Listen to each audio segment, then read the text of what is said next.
월세고 3천에 그렇죠. 60이다. 네. 이렇게 얘기를 했는데 네. 나중에 확인을 해보니까 뭐 1억 8천 그렇죠. 이런 정도 되는 알고 보니까 전세였던 거.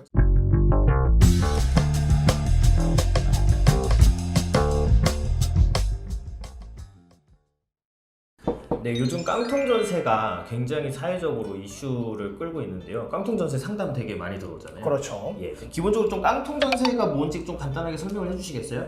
집에 매매가가 있고 전세가가 있는데요. 네. 매매가랑 전세가가 거의 동일한 경우에 전세금을 나중에 반환하지 못할 위기에 처하는 거, 이런 걸 소위 말해 깡통 전세라고 하죠. 이게 지금 제가 설명을 드리려고 하는 거는 이제 GPL 투자라고 이제 어렵네요. 네, 어려운데 뭐 사실 간단하게 설명하면은 부동산에다가 근저당권을 설정을 하고 돈을 빌려줘요. 돈을 네. 빌려주고 그 다음에 이자를 받는 건데 네.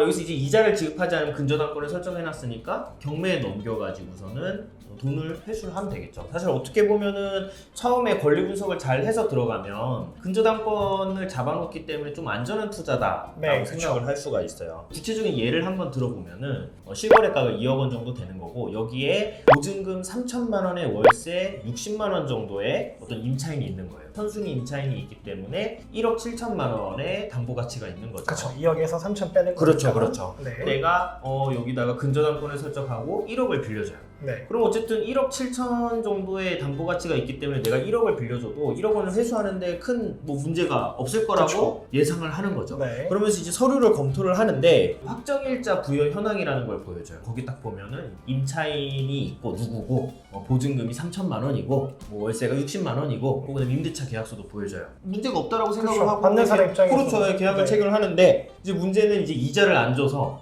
근저당권에 따라서 이제 경매 실행을 하게 되면 임차인이 2억 원짜리 부동산에 전세 1억 8천에 살고 있는 거예요. 그렇죠. 처음에 설명할 때는 임차인이 있긴 한데 월세고 3천에 그렇죠. 60이다. 네. 이렇게 얘기를 했는데 네. 나중에 확인을 해보니까 뭐 1억 8천 그렇죠. 이런 정도 되는 알고 보니까 전세였던 거예요. 그렇죠? 갑자기 임차인이 전세 계약인 임차인 황당하잖아요. 왜 그쵸. 그러냐면 우리는 그 서류를 다 확인을 했잖아요. 임대차 계약서도 받고 그 다음에 확정일자 부여 현황을 통해서 이거 동사무소에서 뗀 서류거든요. 네, 이건 네. 뭐 위조됐다라고 보기도 어려운 이런 걸 보고서는 투자를 했는데 갑자기 임차인은 전세 계약을 체결하는 사람인 거죠. 그러니까 그쵸. 사실상 뭐 나는 받을 돈이 없게 되는 네. 건데 일단 임대차 계약서는 위조한 거고요. 네. 그 다음에 이제 확정일자는 동사무소 가서 신청을 하잖아요. 근데 동사무소가 이렇게 심사를 해가지고 받질 않아요. 그렇죠. 이게 어떻게 된 거냐면은 임차인은 원래 자기 계약서대로 그렇죠. 해서 1억 네. 8천짜리 전세 계약서를 들고 가서 확정일자를 받은 거예요. 아, 네. 그게 이제 그 동사무소에서 이제 보관이 되어 있고 이제 임대인이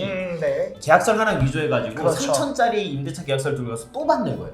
두 번 하는 거예요. 그렇죠. 네. 그렇게 되면 동사무소 가서 이거 확정일자 부여 현황 떼주세요라고 하면은 서류를 2장 떼주는데 네. 한 장은 처음에 임차인이 정상적으로 계약한 1억 8천짜리 네. 전세 계약서에 따른 확정일자가 하나 나오고 그다음에 두 번째는 이제 임대인이 사기친 위조한 거. 위조한 거 사실상 그런 어떤 계약서가 하나 나오는 거죠. 그럼 그걸 들고 가가지고서 이제 투자자들한테 교부를 해가지고서는 이제 추가 투자를 받는 거죠. 네. 그 하나의 부동산을 가지고 네. 임차인한테도 돈을 받고 그렇죠. 담보 가치가 없는 건데 네. 또 투자자들을 기망해가지고 또 돈을 받게 되는 거죠. 이미 깡통 전세인 걸 가지고 사기를 한 번 더 친 거죠. 그렇죠. 한 번 더 치는 네. 거죠. 비슷한 건 상담했던 적이 있었는데 네. 거기는 아예 임차인 명의 확인서까지 있어요. 알고 보니까 그것도 위조한 거였죠. 거의 뭐 사고를 우려먹듯이 그쵸. 그냥 하나의 매물 가지고 계속 사기를 그냥 계속 치는 것 같아요. 그런 것 그렇게 같아요. 하고 결국 네. 끝내는 이제 담보 가치도 없고 이 부동산은 네. 일단 뭐 임대인은 책임질 생각이 애당초 없으니까 그렇게 했겠죠. 날랐죠. 네, 다 이미 네. 다 뭐 잠수 타고 연락이 안 되고요. 그다음에 문제는 이제 이런 거를 디자인을 하는 사람들이 그쵸. 있어요. 그러니까 이제 임대인들이 이런 사기를 진행적으로 친다기보다 이런 어떤 사기판을 맞아요. 설계를 누가 하는 거예요. 깡통 전세의 임대인들을 모집을 해서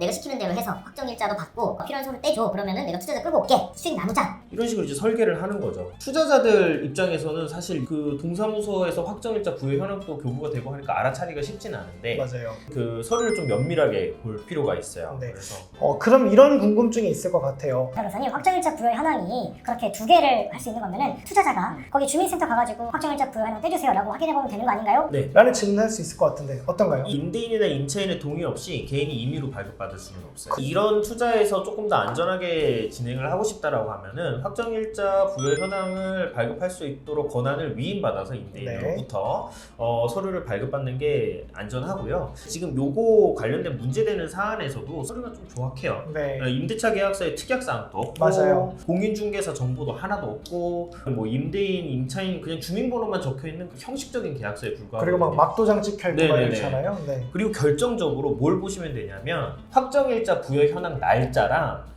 임대차 계약을 체결한 날짜가 엄청 차이가 많이 납니다. 맞아요. 왜냐면은 나중에 받기 때문에 거의 뭐 투자가 임박한 하루 이틀 전에 받거든요.